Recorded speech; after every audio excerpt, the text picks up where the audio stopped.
Howdy gamers, let's talk about the runes for Aphelios coming into Season 10. He's the newest ADC in the game. Kind of overloaded it in a bit, or in a couple ways, but he's also one of the most unique champions to be introduced, and in the ways that he's unique is that the way he levels up his abilities, or he doesn't level up his abilities, he levels up his stats versus his abilities, which is an entirely new thing for a champion, and then he also has different weapons versus different abilities.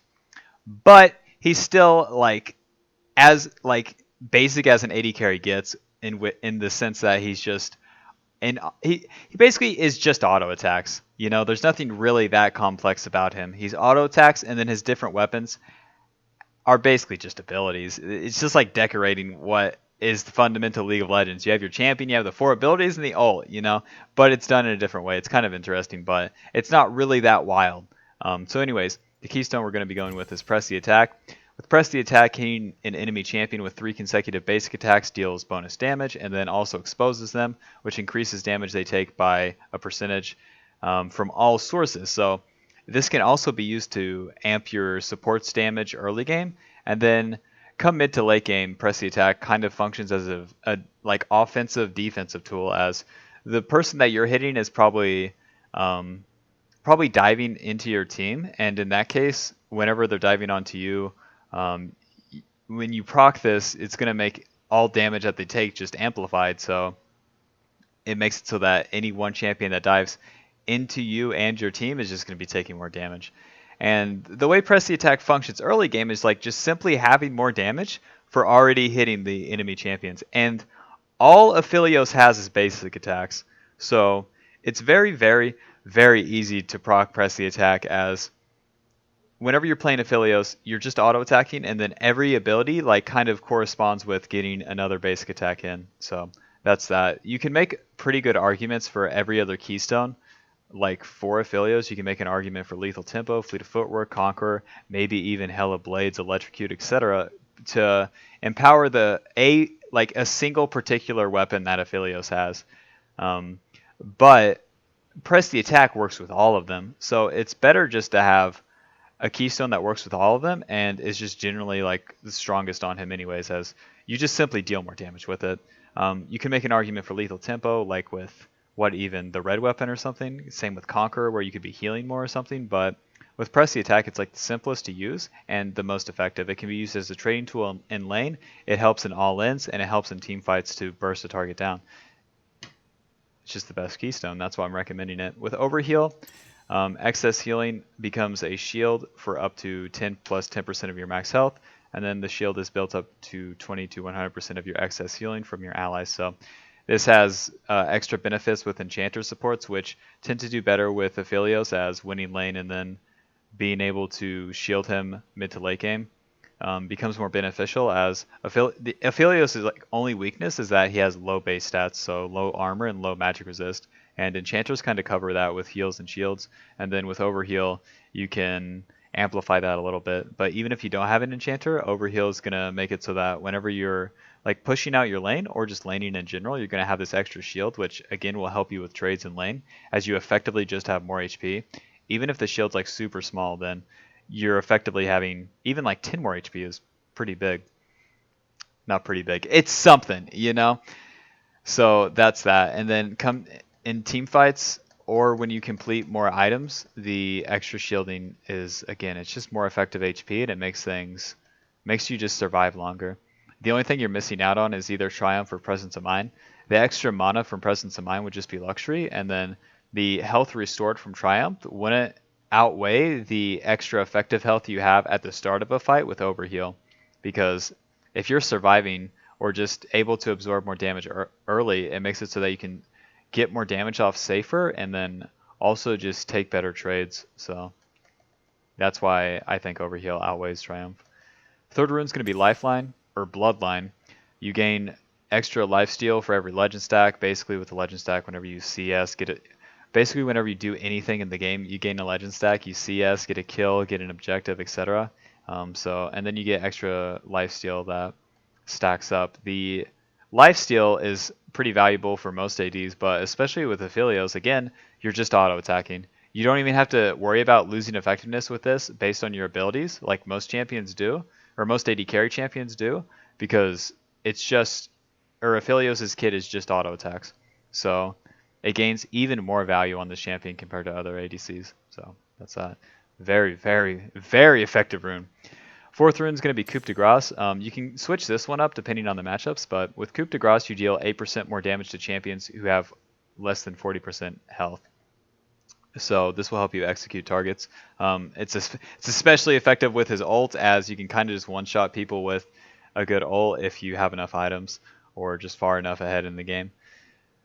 You could run Cut Down. Cut Down deals 5 to 15% more damage to champions that have more max health than you. So obviously, if you're into just 3 tanks, champions like Ornn, Sion, Zac, maybe Leona, champions like that, where you're just going to be getting value out of this more often in the game, then you could consider running Cut Down. But Coup de Grace is the default. It's going to help you win lane and just finish off targets that are low. So that's that. And then secondary runes, the default I would recommend would be Magical Footwear and then Biscuits. Pretty standard for an ADC. Aphelios does have other options that I'm going to mention, but for the default runes, I'm going to recommend Magical Footwear and Biscuits, as they're the easiest to use. Magical Footwear, you get free boots at 12 minutes. The time that you get them is reduced for every kill and assist you get by 45 seconds. And even getting them at 12 minutes is fine. And then the boots also have plus in movement speed. So you're basically just saving 300 gold with these. And since AD carries builds are usually pretty expensive, especially now where you want to build like crit items pretty early, it helps like offset a bit of the cost. And yeah, you just save 300 gold. With biscuit delivery, you gain a total biscuit every 2 minutes until 6 minutes, and the biscuits restore 10% of your missing health and mana, and consuming a biscuit or selling them permanently increases your mana by 50. So it helps offset a bit of the mana cost, and then also makes things easier as you're going to have maximum mana come mid game. And then they can also be used as a laning tool, as they restore 10% of your missing health and mana. So if you're winning the lane, it helps you because you can have the extra mana to finish the enemy off, and then if you're losing the lane, it can help you lose less, as you restore more health the lower you are, since it's based on restoring your missing health. So it helps you if you're winning, and it helps you if you're losing. And then if things are going even, you can also just sell the biscuits, and then they give you a little bit of gold, and then you're still going to get the permanently increased mana from them. So it's useful in every single situation if you're losing, neutral, or winning. So pretty effective rune. And then for adaptive runes, it's as basic as it gets. Attack speed, adaptive force, and armor. Attack speed, because you're an AD carry, you're just auto attacks. All Aphelios does is auto attacks, so that's why you want to take attack speed, man. Adaptive force is going to be AD. So again, since you're just auto attacks, having more AD will give you more damage on the auto attacks. And then with armor, +6 armor. Since you're going to be laning in the bot lane, you're going to be taking auto attacks from 2 champions, so it's more damage. And then you're also going to be negating damage from minions and then from towers. If you're playing into a range matchup or a losing matchup, you can consider running magic resist, because Aphelios has very, very low base magic resist compared to other champions, and he has fine armor scaling. So if you can get away with it, run magic resist. And if you're playing into an AP matchup bot lane, champions like Veigar, Syndra, etc., definitely run the magic resist. It just gives you even more value there. But defaultly, it's going to be armor. So these are the default runes I'd recommend on Aphelios. If you have any questions, leave them in the comments. I answer literally all of them. And if this video helped you, leaving a like helps me. Now, let's talk about the variations for mostly the secondary runes. The primary page isn't going to change. You do have the option to run approach velocity. You're only going to be able to proc it with the purple gun. I wish I knew what it was called. The purple gun that slows, and then roots. So the thing is with approach velocity, it gives you 15% movement speed towards nearby allied champions that are movement impaired, or enemy champions that you impair. So it only helps you run down a target. So if the matchup, if it's good for that matchup, then it's nice. You also have to think about the team comps that you're running this into. If you don't have like an engaged team comp, there's basically no value of approach velocity, because being able to run down a target isn't even useful. because you're usually kiting the targets if you don't have engaged champions like Zac, Leona, Nautilus, etc. And that's that basically. It's interesting, but I don't think it outweighs Biscuits if you're running Inspiration secondary. You do have the option to go in Sorcery second. Absolute Focus, Gathering Storm's pretty basic. Since Aphelios scales pretty hard like most ADCs, if you're just building crit and farming side lanes mid game and not interacting a lot, then you're going to be getting more value out of Gathering Storm. And then come team fights, if you have Gathering Storm plus Absolute Focus, you're just going to have more AD than the enemy. So that's generally useful, and then you're giving up the boots and the biscuits for more scaling come like past 30 minutes. Even like around 25 minutes it gets pretty good value. The thing is with Absolute Focus though, it's based on level, so basically minutes like 20 to like 30 you're kind of missing out on value as you stop getting as many levels as the solo lanes as ADC. So that's why it's not as valuable, but if you get to late game, it rewards you for like getting through minutes 20 to 30 basically. You could also run Nimbus Cloak plus Gathering Storm. You'd still be getting the scaling with the Gathering Storm, but with Nimbus Cloak, after you cast a summoner spell, you gain movement speed that lasts for 2.5 seconds. This is basically just a tool to let you maneuver better either in the laning phase or in team fights. You especially gain a lot of value with Nimbus Cloak whenever you're running Cleanse, because you're missing out on the movement speed from not having heal.